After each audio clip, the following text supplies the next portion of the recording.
பூதத்தின் வாக்குறுதியை நம்பி அதை விடுவித்த மீனவர் பூதம் வாக்குறுதியை நிறைவேற்றியதா அல்லது மீனவரை பழிவாங்கியதா?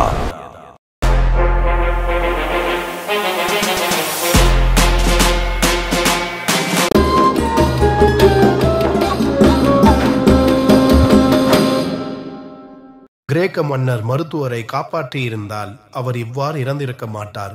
உங்களுக்கும் அதே விஷயம் பொருந்தும். இப்போது நான் உன்னை கடலில் வீசப் போகிறேன். அத்தகைய கொடூரமான காரியத்தை செய்யாதே. இம்மா அட்கோவை நடத்தியது போல் என்னை நடத்தாதே. இம்மா அட்கோவை என்ன செய்தால் என்று பூதப்பிரம் மீனவர் கேட்டார். நான் விளக்குனுள் அடைப்பட்டு கொண்டிருக்கும் போது உனக்கு எப்படி நான் கதை சொல்ல முடியும்? உனக்கு நான் ஒரு வாக்குறுதி தருகிறேன். என்னை நீ விடுவித்தால் உன்னை நான் பணக்காரனாக ஆக்குவேன். தன் குடும்பத்தின் நிலையை நினைத்த மீனவர் பூதத்தின் வாக்குறுதியை நம்பி விளக்கின் மூடியை திறந்தார். அவரை சுற்றி ஒரே புகை மண்டலமாக ஆகியது. இம்முறை பூதம் மிகவும் கோபத்துடன் வெளியே வந்தது.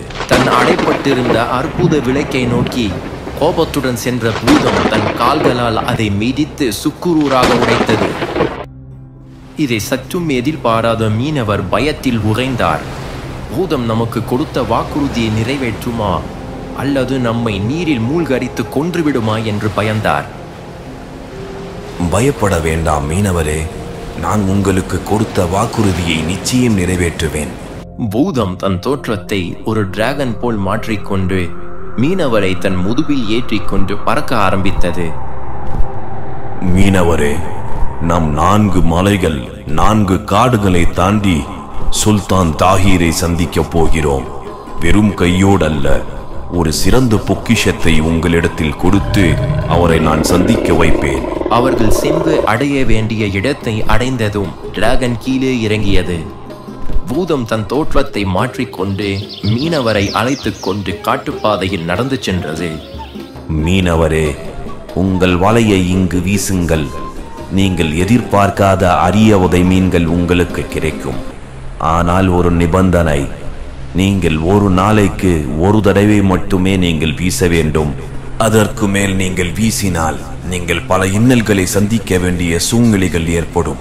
மீனவர் மிகவும் மகிழ்ச்சியுடன் தன் வலையை வீசினார். பூதம் கூறியது போலவே அரிய வகை மீன்களை அங்கே கண்டார். அவர் வலையிலும் அது சிக்கியது. அதை கரையில் கொண்டு வந்து கொட்டினார். அந்த மீன்களை எடுத்துக்கொண்டு சுல்தான் தாஹீரை போய் சந்தித்தார். மீனவரே, என் வாழ்நாளில் நான் ஒரு முறை மட்டுமே இவ்வகை மீன்களை நான் உட்கொண்டிருக்கிறேன். இப்போது நான் மிகவும் மகிழ்ச்சியாக இருக்கிறேன். உங்களுக்கு 2000 பொற்காசுகள் தர வேண்டும் என்று நான் முடிவு செய்துள்ளேன். சுல்தான் கூறியது போலவே மீனவருக்கு 2000 பொற்காசுகளை கொடுத்தார். இறைவா, ஒரு நாள் முழுவதும் நான் நின்று வியாபாரம் செய்தால் 2 பொற்காசுகள் நான் சம்பாதிப்பதே மிகவும் கடினம். ஆனால் இந்த ஏழை மீனவனுக்கு ஒரே நேரத்தில் 2000 பொற்காசுகளை கொடுத்த உனக்கே எல்லா புகழும் என்று மீனவர் இறைவனுக்கு நன்றி செலுத்தினார். சுல்தான் தன் சமையல்காரர்களை சந்தித்தார். இது எனக்கு மிகவும் விருப்பமான மீன். இதை நல்ல முறையில் மிகவும் சுவையாக சமைத்து எனக்கு கொண்டு வாருங்கள். உங்கள் அனைவருக்கும் நான் சிறந்த பரிசை வழங்குவேன் என்று கூறி அங்கிருந்து சென்று விட்டார். சுல்தான் கொடுத்த மீனை சுத்தம் செய்துவிட்டு எண்ணெய் ஊற்றி அதற்கு சுவை தரும் பொருட்களையும் கலந்து சமைத்து கொண்டிருந்தார்கள். அப்போது யாரும் எதிர்பாராத விதமாக அங்கே உள்ள செவுற்றை உடைத்து கொண்டு ஒரு அழகிய பெண் உள்ளே வந்தாள். அவள் பேச ஆரம்பித்ததும் அனைவரும் அவளுடைய பேச்சில் மயங்கினார்கள். அவர்கள் அனைவரையும் அவள் உறைய வைத்தாள். அவள் கேட்கும் கேள்விக்கு அவர்கள் விளையாட்டு பொம்மை போல் பதில் சொல்லிக் கொண்டிருந்தார்கள். சற்று நேரத்தில் அவள் வந்த வழியிலே மறைந்து சென்றாள். மீனை சமைத்துக் கொண்டிருந்த பெண் சுயநினைவுக்கு வந்தாள். அவள் சமைத்துக் கொண்டிருந்த மீனை பார்த்தால் அது கருகி போயிருந்தது. அது மன்னருக்கு பரிமாற தகுதியற்றதாக ஆனது. சுல்தானுக்கு என்ன பதில் சொல்ல போகிறோம் என்ற பயத்தில் அந்த பெண் அழுது கொண்டிருந்தாள்.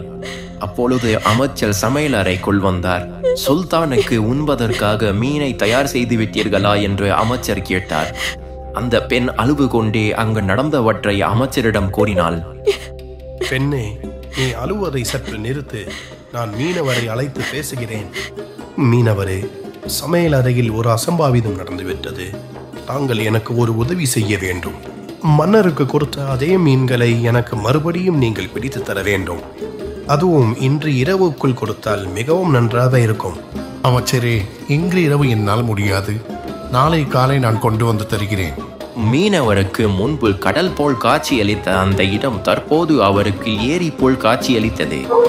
அது மிகவும் திகிலூட்டக்கூடியதாகவும் மர்மம் நிறைந்ததாகவும் இருந்தது. விடியற் காலையில் சூரியன் உதித்ததும் மீனவள் தன் வலையை வீசினார். அதே மீன்கள் மாட்டியது. அதை கொண்டு சென்று அமைச்சரிடம் கொடுத்து வெகுமதியை பெற்றுக்கொண்டார். சமையலர், நானும் உங்களுடன் நிற்கிறேன். இப்போது யார் வருகிறார்கள் என்று பார்ப்போம் என்று அமைச்சர் கூறினார். அனைவரும் முன்பு போல் மீனை சுத்தம் செய்து சமைக்க ஆரம்பித்தார்கள். அந்த பெண் சமைத்து கொண்டிருக்கும் போது முன்பு போலவே அந்த சுவற்றை உடைத்து கொண்டு அந்த பெண் வெளியே வந்தாள். அமைச்சர் கண் முன்னே அனைவரும் உறைந்து போய் நின்றார்கள். சற்று நேரத்தில் அந்த பெண் அங்கிருந்து மறைந்தாள். முன்பு என்ன நடந்ததோ அதே போல் நடந்தது. சற்று நேரத்தில் மீனை சமைத்துக் கொண்டிருந்த பெண் சுயநினைவுக்கு வந்தாள். அவள் சமைத்து கொண்டிருந்த மீனை பார்த்தால் அது கருகி போயிருந்தது. அது மன்னருக்கு பரிமாற தகுதியற்றதாக ஆனது. உடனே அமைச்சர் அங்கிருந்து சென்று சுல்தானை சந்தித்தார். சமையலறையில் நடந்த அனைத்தையும் சுல்தானிடம் கூறினார். திகிலூட்டும் ஏரியிலிருந்து பிடிக்கப்பட்ட மீன்களில் உள்ள மர்மத்தை கண்டுபிடித்தாரா சுல்தான்? அல்லது அந்த ரகசியத்தில் அவரே சிக்கிக் கொண்டாரா?